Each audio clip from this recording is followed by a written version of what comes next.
Hi అండి. అందరికీ నమస్కారం అండి. ఫ్రెండ్స్ మనకి ఇప్పుడిప్పుడే మరొక ఇంపార్టెంట్ అప్డేట్ అయితే రావడం జరిగింది. అది కూడా జనవరి 31 లోగా కేవైసీ అప్డేట్ చేయకుంటే ఈ సర్వీసులు నిలిపివేత అంటూ మనకొక బ్రేకింగ్ న్యూస్ అప్డేట్ అయితే వచ్చిందండి.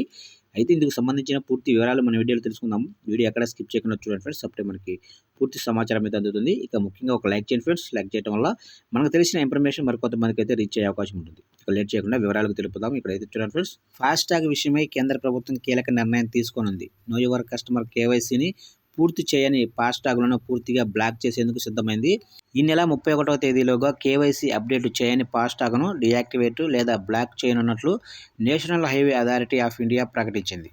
ఇకపోతే కేవైసీ పూర్తి చేయకుంటే ఫాస్టాగ్ బ్యాలెన్స్ ఉన్నా వాటిని బ్యాంకులు డీయాక్టివేట్ లేదా బ్లాక్ చేస్తాయని, ఈ అసౌకర్యాన్ని నివారించుకోవాలంటే యూజర్లు వెంటనే కేవైసీ పూర్తి చేసుకోవాలని ఎన్హెచ్ఏఐ స్పష్టం చేసింది. దీనికి సంబంధించి మరింత సమాచారం కోసం సమీపంలోనే టోల్ ప్లాజా లేదా సంబంధిత బ్యాంక్ కస్టమర్ కేర్ నెంబర్కు ఫోన్ చేసి తెలుసుకోవచ్చని సూచించింది.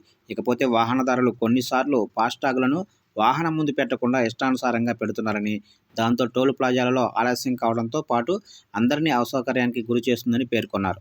ఇక వాహనదారులు ఒకే ఫాస్టాగ్ను అనేక వాహనాలకు, ఒకే వాహనానికి పలు ఫాస్టాగ్లను లింకు చేస్తున్నట్లు ప్రభుత్వం దృష్టికి వచ్చిందని, అలాంటి వాటిని ప్రోత్సహించవద్దని ప్రకటించింది.